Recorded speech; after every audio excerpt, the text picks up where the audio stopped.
前方もしくは両サイドの空いているお席におかけくださいませ。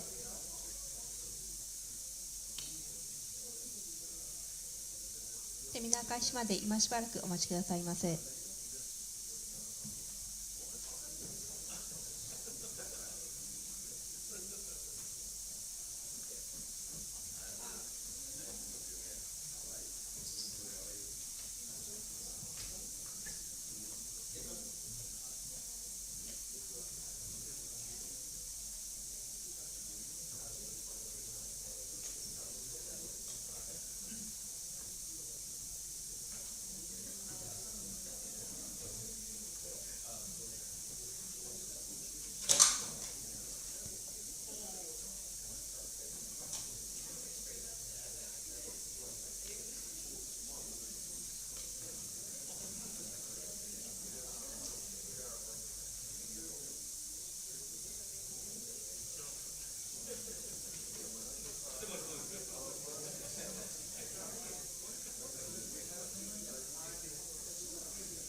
Thank you for your participation to a seminar on International GFF Dialogue Tokyo Chapter today.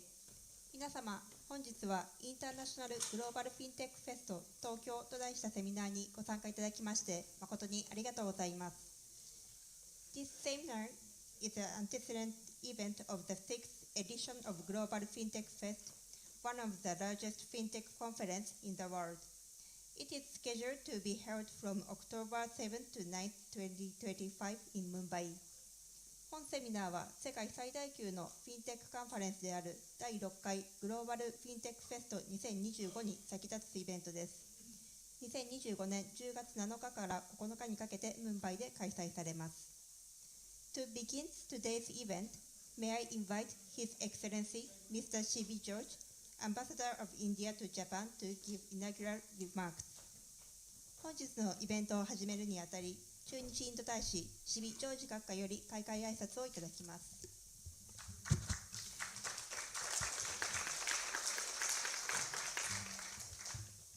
Good afternoon, everyone. It's my honor to welcome you all to the GFF 2025 Dialogues Tokyo edition at Embassy of India. I would like to begin by warmly acknowledging the presence of the distinguished participants joining us today. Mr. Shun Kobayashi, Head of FinTech Center, Bank of Japan. Ms. Yumi Baba, Deputy Director, FinTech and Innovation Office, Financial Services Agency of Japan. Mr. Nobutake Suzuki, President and CEO of MUFG Innovation Partners. Mr. Oliver Matthew, Country Head Japan, CLSA. Mr. Harshvardhan Lunia, Founder and CEO of Lending Card Technologies Private Limited. Mr. Yashraj Arante, Global Leader, FinTech India Leader, Finance Institutions Boston Consulting Group. Mr. Sandeep Jindran, Director, FinTech Convergence Council. Your presence today is a powerful testament to the deepening collaboration between Japan and India in the FinTech ecosystem.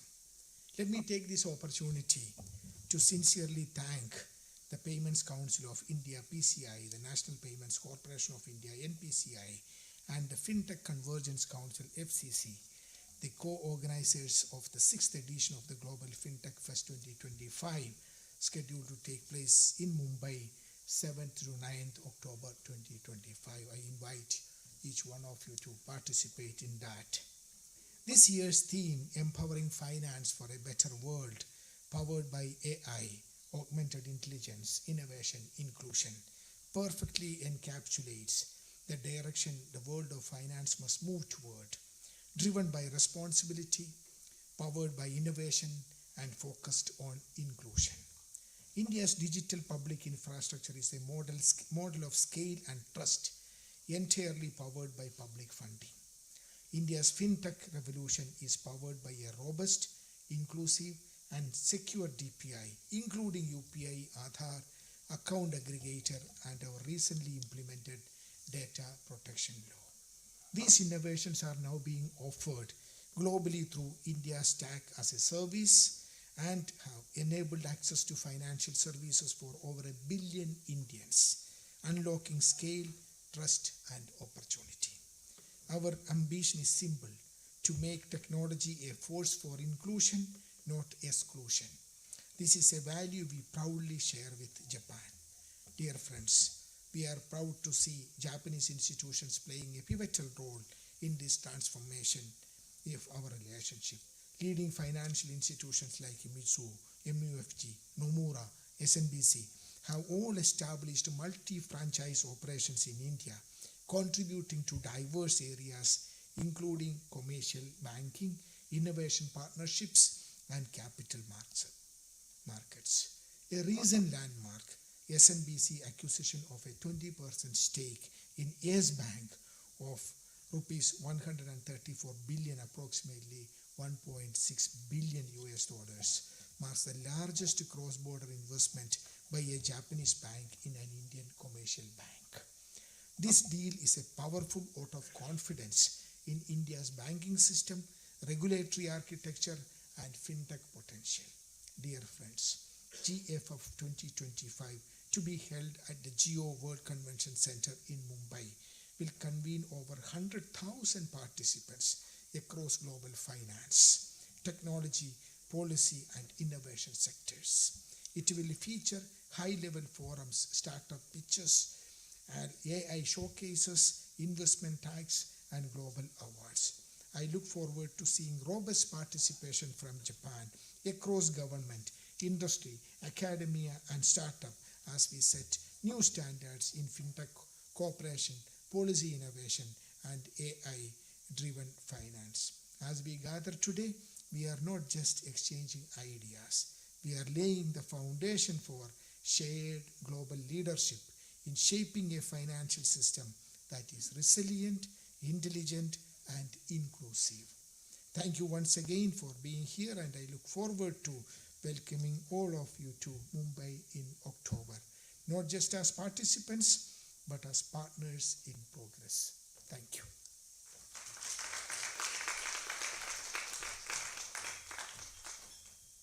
Thank you, sir, for your remarks.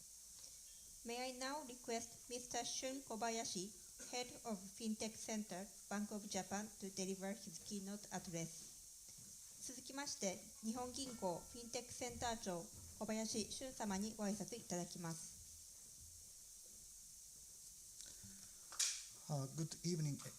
Good afternoon, everyone. Thank you for introduction. I'm Shun Kobayashi, head of the Fintech Center at the Bank of Japan. First of all, I would like to thank members of the Embassy of India and all the people involved in preparation of the Global Fintech Fest for the opportunity to give a speech today. Before going into substance, may I ask media people to treat today's my speech as off the record, please.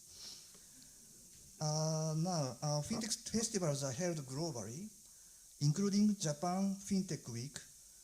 Among many fintech festivals, India's Global Fintech Fest is widely known for a large number of participants and its high quality of content.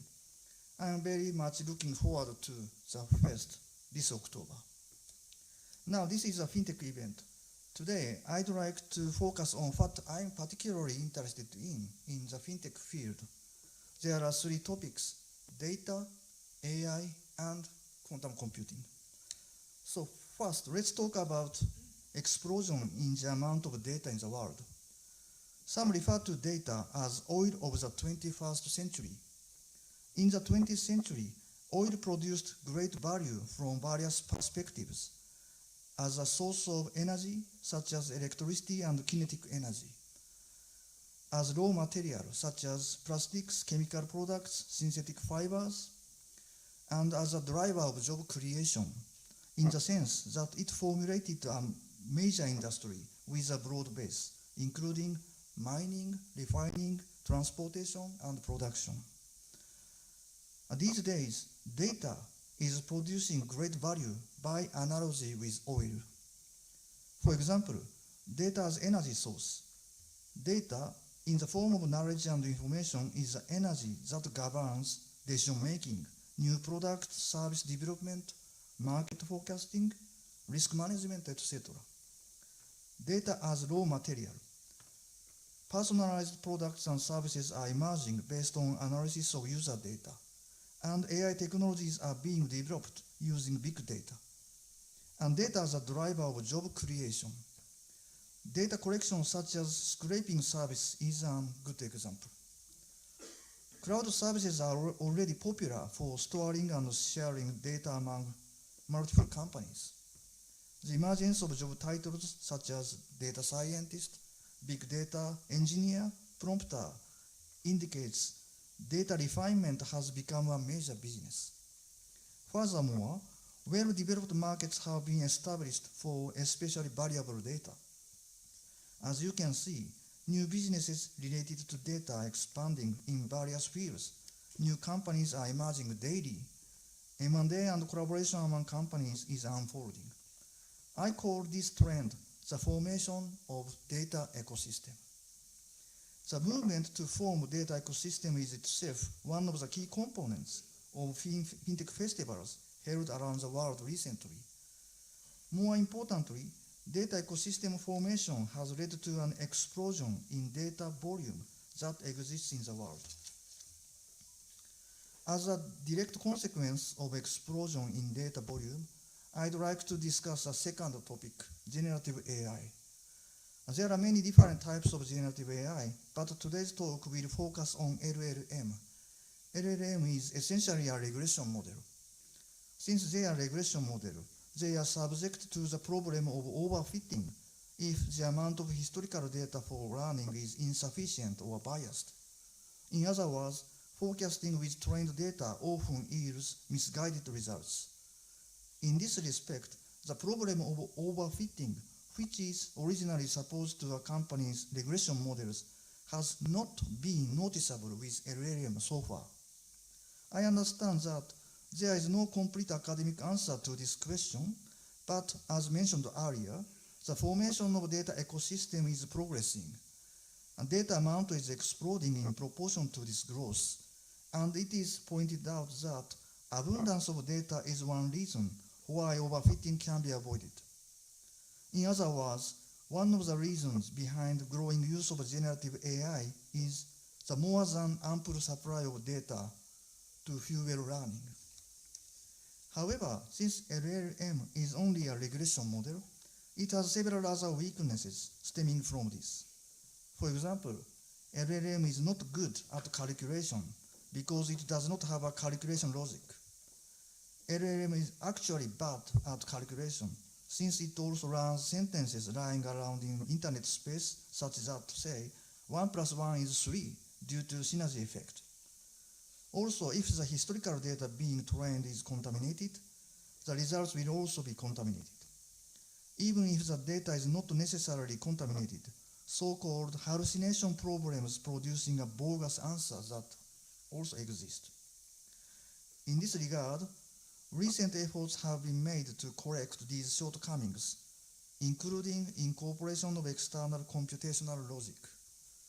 Countermeasures against hallucination, such as fine-tuning, prompt engineering, and retrieval-augmented generation are also in progress rapidly. In addition, the concept of human in the loop, where humans make proper decisions at key points in the utilization process rather than leaving it completely up to AI, is becoming more prevalent. Until last year, shortcomings of LLM were somewhat noticeable, but some of them have already been overcome, and further improvements are expected this year. I just mentioned the concept of human in the loop. According to Nobel Prize winner Daniel Kahneman, There are two types of human thought processes, fast thinking and slow thinking. Fast thinking is kind of thinking that, for example, when encountering a black shadow in the forest, one instantly judges that it might be a bear and run away. Slow thinking, on the other hand, is kind of thinking that takes time to make judgments and evaluation, such as when working on differential and integral calculations. Fast thinking is an immediate decision, so its results can be negated by slow thinking. If we think back to the human thought process, the humans think using both fast and slow thinking. We should note that LLM is only fast thinking. So I hope we can use LLM well, not just using the results of the LLM model as is, but also taking into account the results of human slow thinking. As mentioned earlier, the use of generative AI is only going to grow, and I look forward to more discussions on various perspectives at the Global FinTech Fest October. Finally, I'd like to mention quantum computing. So far, I have talked about explosive growth in data volume in the world, which led to the growing use of AI technology. This, in fact, also has implications for the application of quantum computing. Quantum computing itself, which solves the generic problem, is still a long way off. However, the times have already advanced to the point where certain categories of problems can be solved with quantum computing-like technology if sufficient advanced preparation is done. One example is the quantum annealing technique. Quantum annealing is not general purpose, and at present can only solve specific problems at this stage. It is, for example, the traveling salesperson problem and knapsack problem. The problem is to consider some combinations and choose the smallest or largest one among them. But the number of combinations to be considered is too large to obtain a solution in a realistic time with a classical computer. Although problems that can be solved by quantum annealing methods are limited now, we are getting to the point where we can answer problems that used to take all the time in classical computing. I'd like to mention a connection between generative AI and quantum computing. The standard procedure for quantum computing as it is being implemented is, first, write down the optimization problem to be tackled in mathematical form. Second, write it down in a classical computer language. And third, convert it into the language of quantum physics. And fourth, solve the problem prepared in step 3 using systems that implement quantum computing calculations provided by some companies. In the abstract, step 2 through 3 of the process I mentioned can be viewed as a language translation.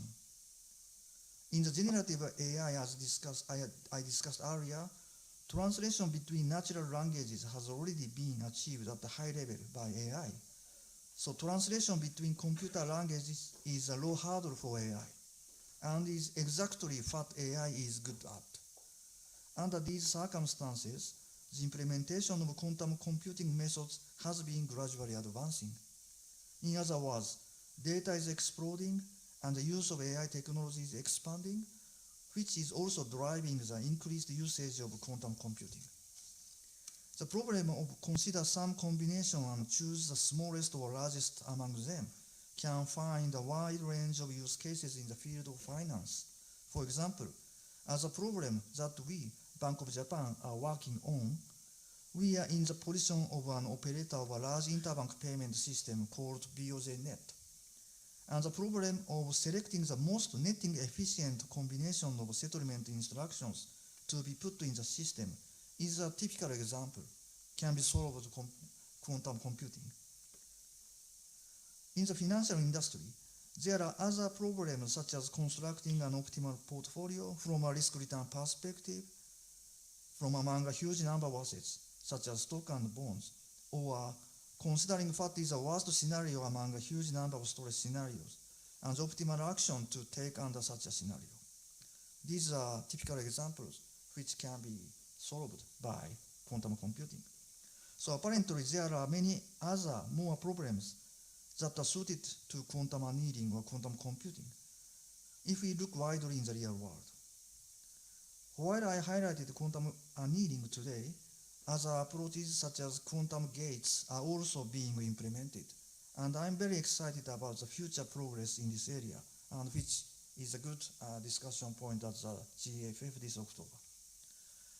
Today, due to limited time, I only mentioned data, generative AI, and quantum computing, but there are many other topics in fintech as a whole, including tokenization of assets, digital money such as stablecoins, CBDC, and improvement of cross-border payments, which is very important from a financial inclusion viewpoint. I'd like to conclude my remarks by wishing you a fruitful and productive Global FinTech Fest, where such a wide range of topics will be discussed.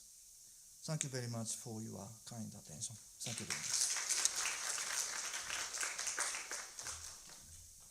ご弁様ありがとうございました。Next, I would like to request Mr. Sandeep Jingram, Director, FinTech Convergence Council, to show a video and make presentation on Global FinTech Fest 2025. 続きまして、FinTech Convergence Council ディレクターサンディープ・ジングラン様より GFF2025 についてのビデオ上映とご講演をいただきたいと思います。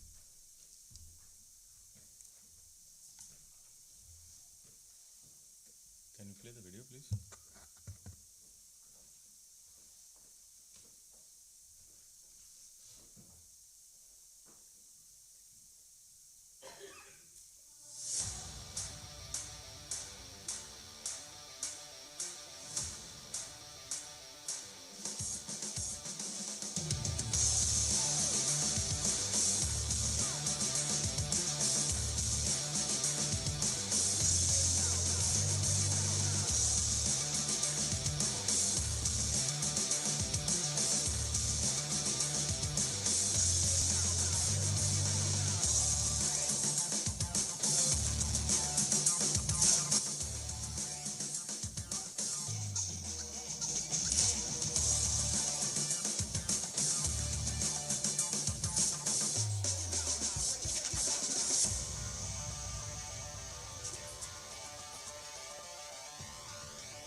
Thank you.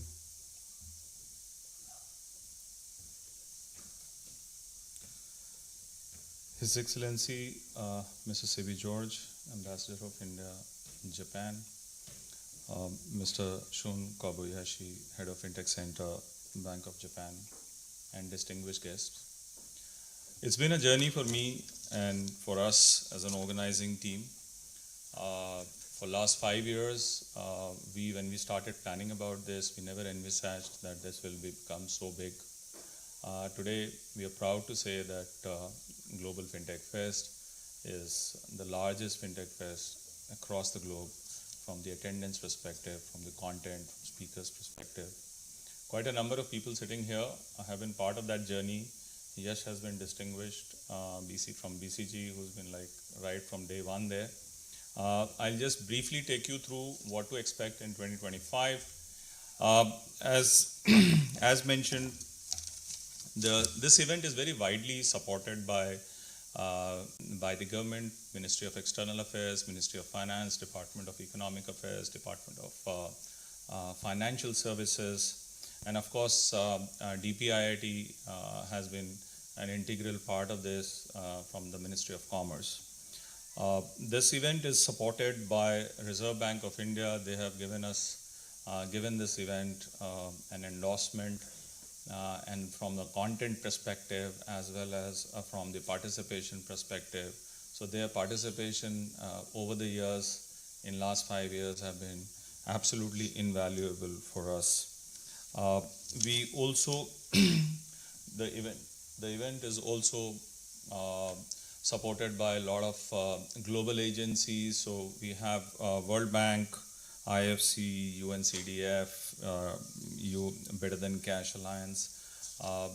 World Bank has been instrumental in actually creating a lot of content. A lot of speakers actually come from them, and they have been partners to this event from day number one. And of course, there has been a lot of industry participation always. As I said, the scale is mammoth, and a lot of CEOs across all the industry. From the speakers' perspective, about 1,000 speakers to expect. Those were there last year, and of course this year again it's going to be the same. And absolute stunning, how to say that actually, absolute stunning display of technology. I think the expo has been ecstatic. It's been completely full from participation perspective as well as from the visitors perspective. So I would really suggest, if you're looking for great technologies on the payments domain, please be there. And in fact, the entire fintech domain, payment of course is the largest piece of it, but from the entire fintech piece perspective, please be there. There'll be an amazing display of technology this year. Over the years, I think if you just add up the numbers, and there would be some staggering numbers of speakers and audiences and delegates across. Who all have spoken? I think who's who from the fintech and fintech industry, apart from, of course, our Prime Minister. We have had our Finance Minister speaking twice, and of course, representations from across the globe and senior people from the fintech industry have been participating. We've been having all the India is a large, very large fintech ecosystem, third largest fintech ecosystem, and possibly everybody, including the unicorn founders from the Indian fintech ecosystems, are all there. This year, what to expect in 2025? Well, we have tried to keep more horizontal themes rather than vertical themes. We're talking about innovation, risk, compliance. Climate and sustainability is a very, very important piece, and there'll be a lot of discussions around those.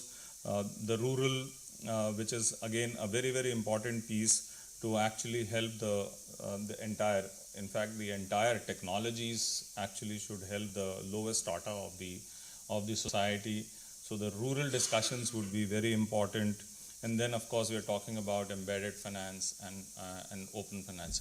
Now, while we are here to actually showcase what we are trying to do, we are just putting up the agenda. Any thoughts from the distinguished guests here would be very helpful in actually curating those kinds of things. Things which you think, topics which you may think can actually drive a notable change in the society, can drive some notable discussions. We'll be happy to actually include them. So I look forward to your thoughts and supports also on the subject. Well, why attend? I think we've spoken a lot about it. It's possibly the entire ecosystem is there. A lot of innovation, a lot of technology would be available. The idea here is that it should actually lead to a sustainable impact on the society over a long period of time. And that's what we try to drive and develop the ecosystem. From the ecosystem perspective, now I think India, as I said, is the third largest fintech ecosystem in the world, probably most evolved one. We have the technology stack that we have been, that India has created, the DPI stack, what we call as the India stack. I think that has been the underline of all the technology, of all the change that we see, of all the fintech development that we have seen. We processed about 18 billion transactions in a month. Those were probably 50% of the entire global digital transactions were processed in 1 month in India, and that's a huge number. Systems which have been actually made there have actually enabled such kind of scales to be achieved. That's a population scale things which has been achieved, and of course the regulatory frameworks which the regulators, the 4 regulators, the 5 regulators that we have, the Central Bank, the Reserve Bank of India, SEBI, the Securities Board, Insurance Regulator, and of course the PF Regulator. I think the frameworks around account aggregator, that has been created, and other changes which the central banks has been driving, especially around digital lending. I think all those pieces has resulted in the development of the ecosystem. So what you see here is a unified effort of the entire nation, which has actually made the whole thing, which has actually enabled the whole thing to become so big.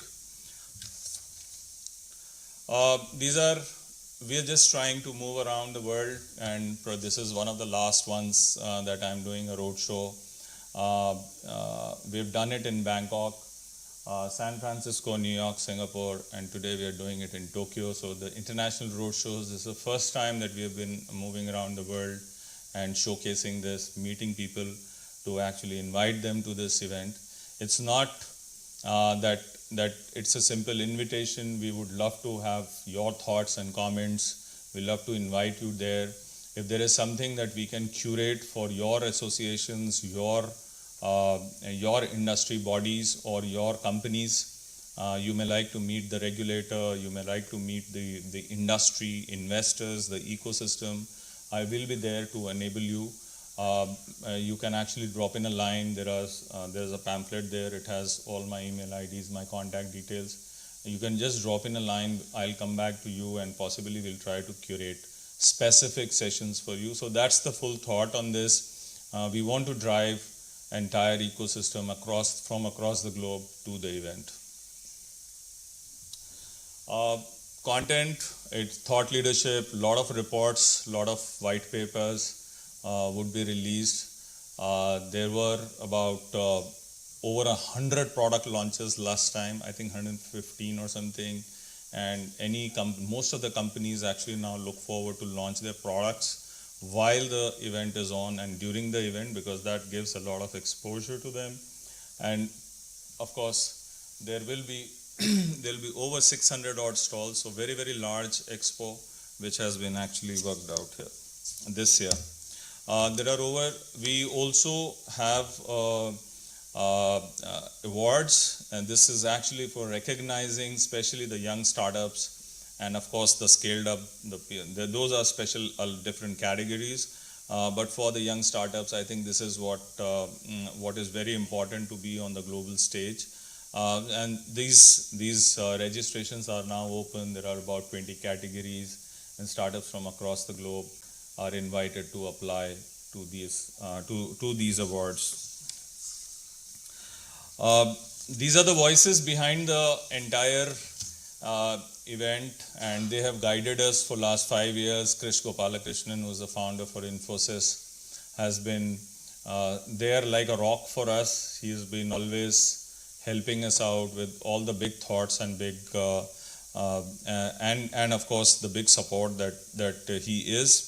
Apart from that, of course, these are the who's who of the industry who've been driving fintech across in India, and of course this is their thought that the event has become so big over the years.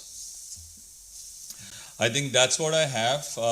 We not taking much time. I think from 7th to 9th of October, would like to invite you, block your calendars, please be there. If there are any thoughts, share it with me and with the team here.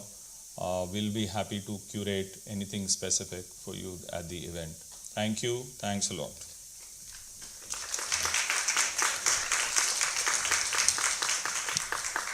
Thank you, sir. With this, We move on to another engaging segment of this Tokyo GFF chapter. The panel discussion on intelligent finance, how AI is redefining the future of financial services, for which I am delighted to invite our esteemed panelists, Ms. Yumi Baba, Deputy Director, FinTech and Innovation Office, Financial Service Agency of Japan, Mr. Nobutake Suzuki, President and CEO, MUFG Innovation Partners, Mr. Oliver Matthew, Country Head, Japan, CLSA, Mr. Harshvardhan Lunia, Founder and CEO, Lenticart Technologies Private Limited. And to moderate this panel discussion, I am delighted to invite Mr. Yashuraj Erande, Global Leader, FinTech India Leader, Financial Institute BCG. Over to you, Mr. Erande.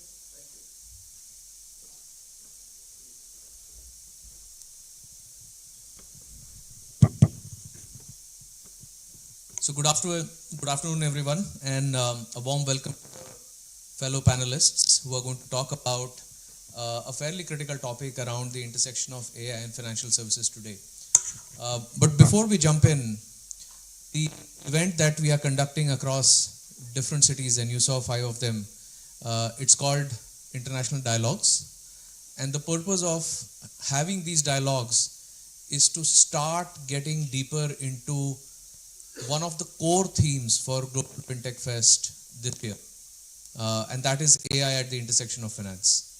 The other thing that is overarching, and it continues year after year, is we do want to conduct this event in the spirit of using financial services as a force for a better world. So how do we drive greater penetration of financial services, greater access? And as you can all imagine, with the onset of artificial intelligence, it's even more important that AI is used to drive greater inclusion, greater access, greater productivity, greater efficiency.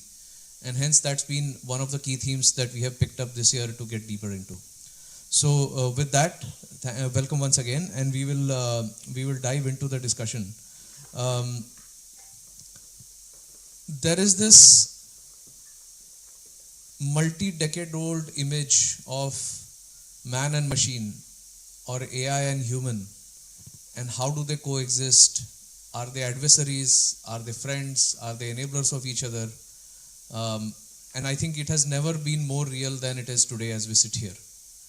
So maybe the first thing that I can pick up on, and Oliver, you and I spoke about this when we were preparing for the session, about what is AI doing to businesses, what is the AI doing to the humans involved in those businesses, and where are you seeing big risk and big value unlock happening as well. So maybe Oliver, I'll call on you to talk about, are we looking at a bionic future, or are we looking at a future where we really need to wonder as humans what is our role?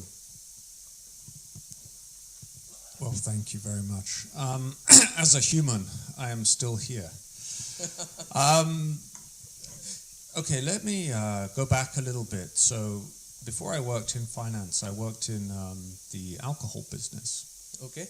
And one of the challenges we had was when someone would go to a restaurant or a store and we were selling wine, we had to train the store staff to talk about the wine. So you can't just say, oh, this one's red or this one's white. You have to try and explain to them, well, this one is from this particular area of Napa Valley, and therefore it's wonderful like this, right? And it's very, very hard to solve that problem because humans don't necessarily do what you're told. So when I saw the internet, I was like, oh my God, we have an ability here to make the perfect sales pitch every time. We'll make the video. You don't have to rely on the human to explain it, right? We have a way to have our perfect product pitch every time. And that was very exciting. And then a long time has passed, and then I'm looking at AI, and now I'm looking at myself, going, wow, on a Monday morning, I'm quite good, right? I remember a lot of things, but by Friday evening, I'm pretty tired. Yep. So one of my roles is to analyze businesses. And the version on Monday morning is much better than Friday night. But with AI, I can access my history of what I've done, plug it into the avatar version of me, and I guarantee you, you talking to my avatar will be much better than talking to me. So I think AI is going to unleash the best version of me in the same way the internet released the best version of the product.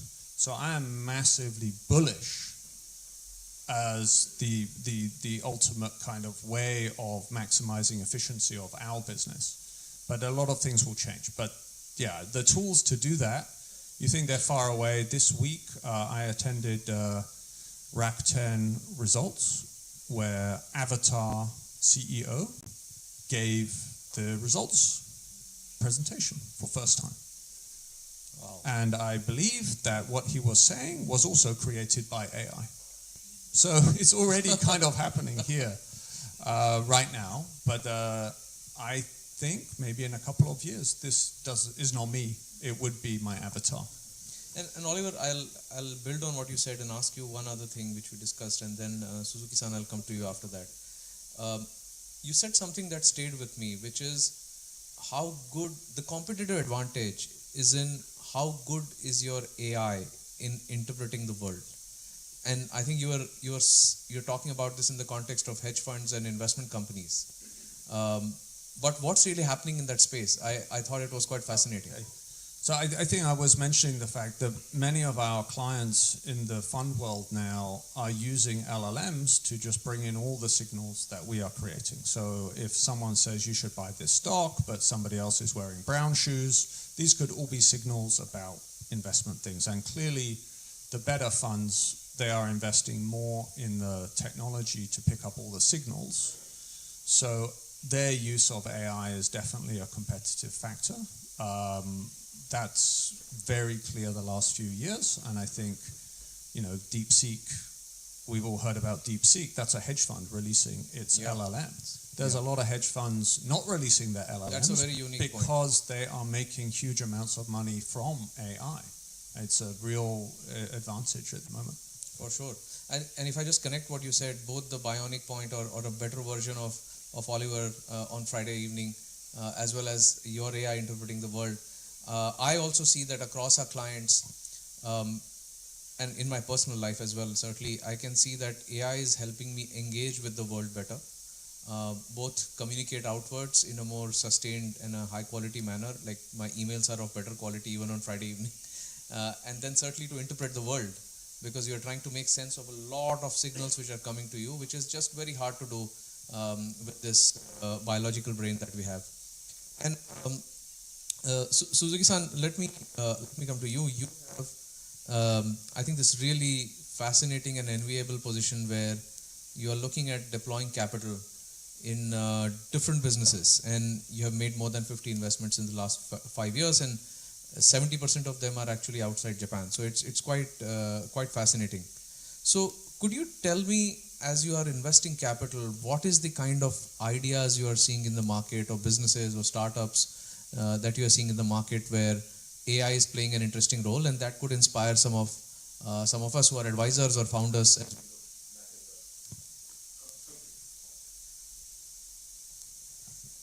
Hello. Yeah. Okay. Yes. So basically, I'm in charge of a corporate venture capital fund for MLG, and so as I mentioned, but in the past 6 years, we have invested more than 50 startups globally, and out of 50, 70% located outside Japan, 30% in Japan, and since it's CVC fund, and we try to create a collaboration between our portal companies and the MLG. Major business MLG is banking, or maybe some brokerage business or credit card and so on, in financial businesses. So naturally, our major target are maybe fintech companies. But recently, I think we more maybe focus on maybe Gen AI companies, because obviously GI has maybe quite maybe a huge impact on our business too. So in that sense, I think, but also we are seeing maybe also change of a fintech company too. So so let's say by integrating my traditional fintech business with maybe Gen AI technologies, maybe I think, startups can maybe, unleash maybe capability or possibility of maybe their, technology. So maybe typical cases like, let's say, there's some kind of maybe, online wealth management type companies, providing, let's say, robo-advisor to maybe consumers, right? Yeah. And actually, MLG recently, acquired maybe Wealth Navi, which is Japanese largest, robo-advisor company. But anyway, so let's say if you think about maybe robo-advisor company, so traditionally they have quite maybe rule-based, algorithm to how to allocate the asset. But by utilizing maybe GenAI technologies, maybe such an algorithm should be smarter and more efficient, and can be maybe personalized for maybe each customer. So that's a kind of maybe, how can I say, catalyst, Right. to maybe unleash maybe capability or maybe impact or possibility of maybe incumbent fintech players. Yeah. So Right. that's what I see. Right. And when I visit such a companies, utilizing maybe GenAI for their maybe core business. Yeah. And you mentioned incumbent fintech players. Could I go into that a little bit and ask you, are you seeing incumbent players also adopt AI as fast, or is it mostly new companies who are at the cutting edge? Yeah, that's a good question. Obviously, let's say in case of our bank, MG, I think we have maybe, study or maybe try to implement AI technology for maybe last decade, right? Let's say our bank maybe has maybe several AI initiatives, and maybe almost 5 years ago, our bank, partnered with one Israel company. The company has a quite nice machine learning, technology to forecast cash flow by, later stage startup companies. Sure. As you know, obviously maybe it's quite hard for maybe banks to maybe predict maybe cash flow startup company, because startup is quite maybe, their business is kind of maybe volatile. But the company has a quite nice technology. So we invest in the company in 2019, and the next year, 2020, our bank decided to partner with this company and setting up a joint venture in Singapore called Mars Growth Capital. It's basically a joint venture for providing a venture debt to Asian, later stage fintech companies based on this, Israel company's technology, AI technology. Right. So, but I think still maybe incumbent players' adoption by AI is quite limited. Right. So I think there are several reasons. I think I can say that maybe most of banks now have started, implementing GenAI technology internally. Maybe let's say like maybe launching a corporate maybe portal site, Right. and based on maybe ChatGPT or something, and maybe inputting a bunch of internal documentation inside maybe this ChatGPT. Now this can be a kind of maybe new kind of portal site. It's quite general, but beyond that, I think we still maybe can see tangible maybe outcomes from the GenAI.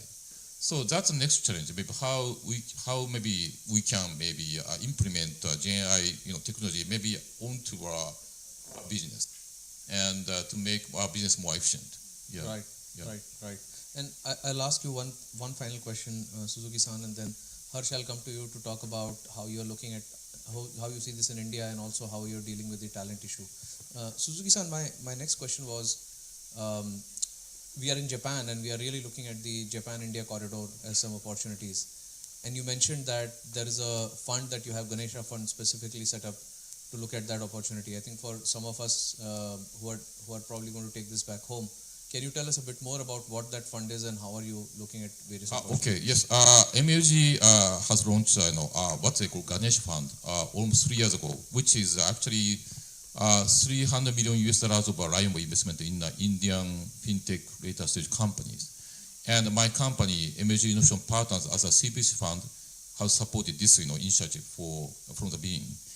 And this Ganesh Fund basically invests in maybe fintech companies, and which potentially maybe have some kind of maybe synergy with MLG.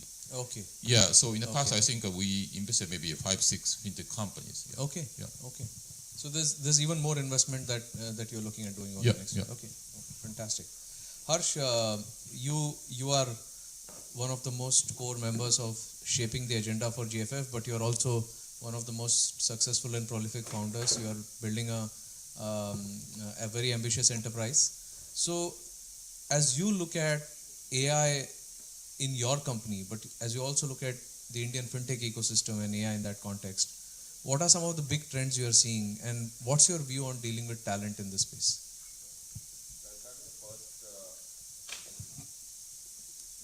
I'll start with the first question, and I think Oliver and Soon-san have summarized it very well, right? That on a Friday evening, all of us can be our best overall, and that's a very complicated thing to have in today's time. So I think it has all, and again, we also, Soon-san sir had also suggested that basically it has restrictions and limitations also, right? In terms of LLMs can do only certain level of tasks, certain level of work and everything. So I think there are both pros and cons which we need to work. But again, as a company, overall, what we have realized is that we've been working on the digital age for last almost 1.5, 2 decades. Globally, it was 2 decades. In India, it is almost a decade now that all the institutions have been working on what we've been calling a digital age. And now suddenly there's a transformation where what all we had exactly going to be relevant 3 years from now overall, right? So suddenly all the technology spends that all of us were justifying in our annual reports are gonna be doubling again, and we'll have to work hard to build them again.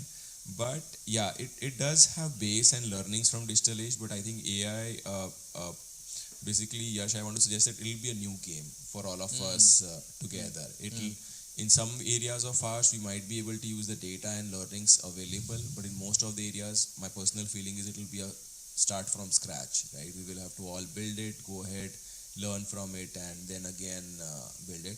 I think for lending perspective, for our core business, it's a centuries old business. Earlier, people used to exchange money with hands, and then banks came, and then digital age came. I think in AI age, the transaction form will not be giving money and taking money, but I think the format of some of pieces, like in India, we struggle with access to finance, right? Yeah. So like Oliver and Soon-san suggested that vernacular languages, right? They can basically make accessible finance easily available to people in their own language and literacy manner. Secondly, you can call up somebody or you can speak to somebody at 11, 12 in the night, and it can be an agentic AI, and you get all the information available with them as well. That's going to be there. In underwriting, I think we were still saying that we use 5,000 variables, 10,000 variables. That's all going to be irrelevant, right? You can have a million variables, million alternate data, million transaction data for one particular individual, millions of his payment transactions to be evaluated, and form and format seen, and then his creditworthiness evaluated. So that's all going to be much easier now. That's there. So I think this is wonderful in the times of evaluation. Only thing is how properly all of us go ahead and implement it to be seen overall. Yeah. So yeah. And Harsh, I'll pick up a little bit more on the talent issue, and then I'll come to you, Yumi, to talk about the point that you raised about governance and how do you really do it. Harsh, interesting you said that the tech spends are, or all the digital spends, some of them will have to be written down to naught, and then you have to start all over again. BCG did a report with NASSCOM last year, and we didn't bother predicting 10 years out because who knows. So we tried to say, where do we think we'll reach 2027, 2028? And just that much visibility, AI market in India could be as large as $17-18 billion, primarily because there is a larger tech spend that is shifting in that direction. So makes a lot of sense. Yeah, totally. But the second pillar, which was part of the report, which now I don't feel that very certain about, was the assumption that the talent will also repivot and be available for actually deploying that spend in AI at that scale. What are you seeing in the talent ecosystem? Yeah, a fair point, and we haven't still figured out the answer for that, right? Right now, it's like identifying an AI talent is like identifying a needle from a stack of grains overall. So it's not easy. But I think, Yash, what's happening is maybe I'll classify organizations into global organizations and maybe local national level organizations. From my perspective, I personally feel that global organizations should think about creating global structures for the talent overall, right? Because the technologies, the data, the use cases will be very similar globally. the use and applicability of a data in a particular region might be different depending on the level and scale of data available in that region. But if the global organizations think of creating as a center of excellence or a center unit, they could use those data, learning and use cases to all over the world overall, and it might be more cost efficient and beneficial for them as well. For local institutions like us, we are one geography unit and everything. The idea would be to start training our people again, right? So we've already done that process internally as well, where few of the identified chosen people who we feel are good, have done wonderful work in the digital age with us, either in terms of product, data science and everything. We are now trying to groom them for next level of thinking, right? So like we discussed that, and like sir suggested, it's fast thinking, slow thinking. Slow thinking will still come from some of us. We won't get unemployed very soon. So I think somebody who's done already in that segment of knowledge, slow thinking overall, and if he's trained for the new age AI processes and systems, he might be able to contribute more overall. So that's how it will work. I think we are all seeing a sea of change in knowledge, in work areas and everything. But all of us will jointly have to start training people, giving guidance, creating proper courses, learnings, understanding, and maybe sharing of wisdom as well among all of us to create a better infrastructure for AI. Maybe that's a new startup idea. AI Exactly. training institutions. yeah. That's a new startup idea, because everybody will require that infrastructure. Yeah. No, it's also, I think you raised a really critical point that large institutions have the budget to, and they have the needles. Needles, exactly. You they need have to tons just of make them needles. AI needles. Yes. And I was talking to Oliver before the event just now that the GCC wave, which is playing out, the Global Capability Center wave, which is playing out in India, AI, at least what we see as BCG, is one of the big pillars where center of excellences are getting created in different parts of India. So yes. I see what you're saying. And yeah, I think startups will have to find a way to stay agile, and stay at the cutting edge. Our own workhorses or our own feet on street, or soldiers on the ground to become capable. Yeah. That's awesome. Okay, thank you. Yumi, I want to come to you. Now, Harsh alluded to that you have to do AI, but you have to do it in the right way. And that brings me to governance and regulation. And I know that when we spoke, you have been thinking hard about it. You have published a paper. So tell me more from your vantage point as a regulator.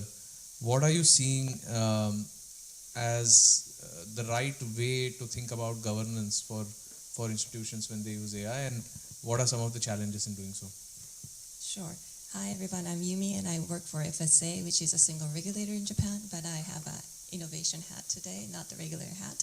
I actually echo Suzuki-san's point on incumbent banks or financial institutions aren't doing much on AI. We did a survey that was published this March. It was based on a survey of 130 institutions, financial institutions, including banks, on where they are on AI usage. And what we found out is that it's mainly used for internal purposes, like, translation, document summarization, but not to customer facing.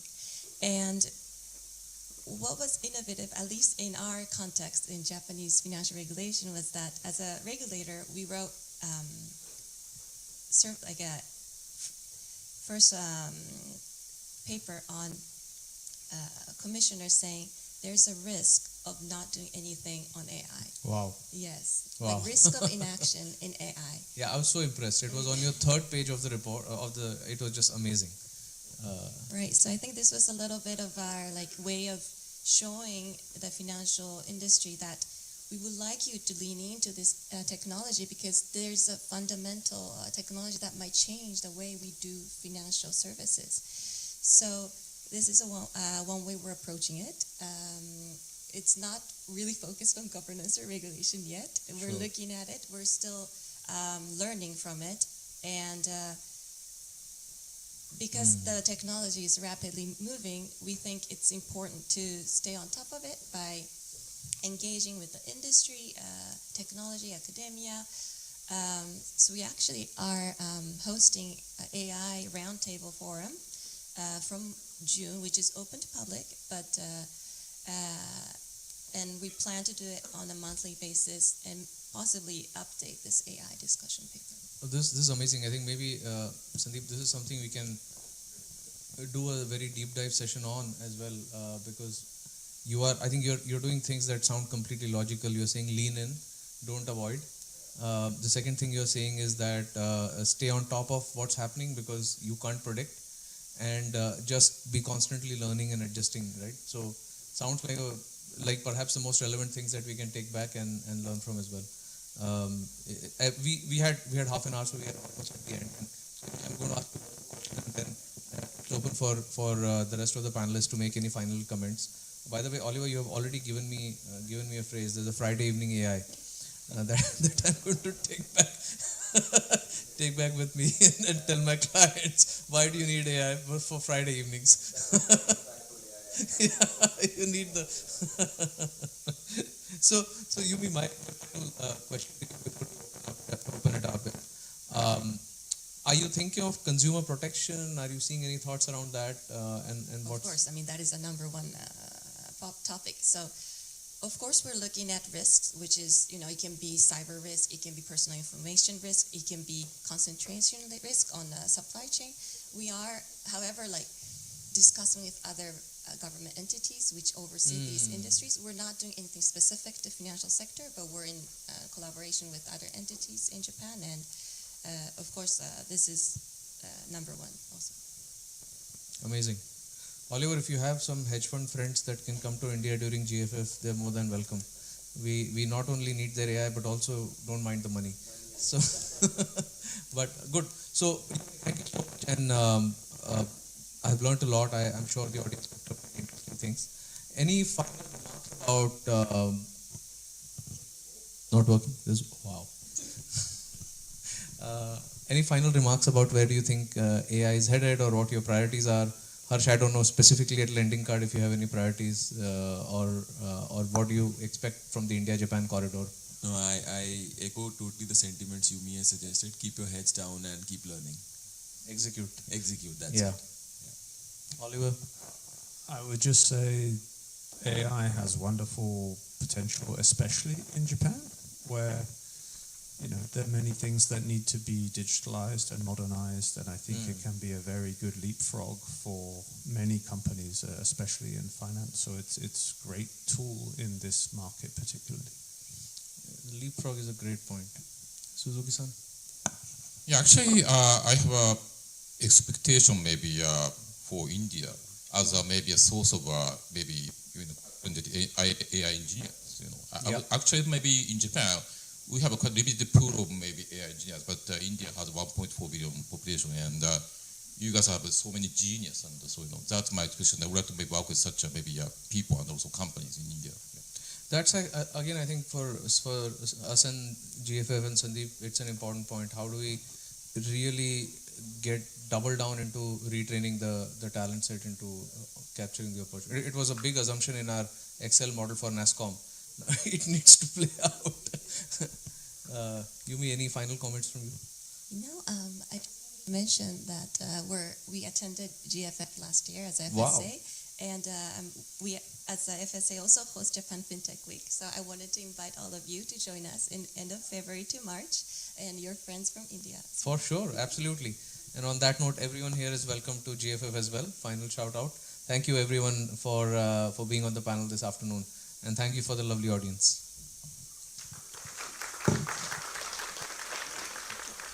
Thank you very much, Mr. Erande, and all the panel members for their valuable time and for sharing their insightful views and perspective with us today. Thank you very much. If the participants have any questions, you may ask directly to the speakers and the panelists at the networking session after this. もし参加者の中からパネリストの方にご質問等ございましたら、このセミナーの後にネットワーキングのお時間がございますので、その時に、直接ご質問くださいませ。We will now conclude International GFF Dialogue Tokyo Chapter today. 以上をもちまして、インターナショナルグローバルフィンテックフェスト東京を終了とさせていただきます。The high tea is now ready at the foyer just outside of this venue, and we warmly invite you all to join us. Thank you very much. ネットワーキングセッションをこの後、この会場を出た本屋で開催いたしますので、皆様ぜひご参加くださいませ。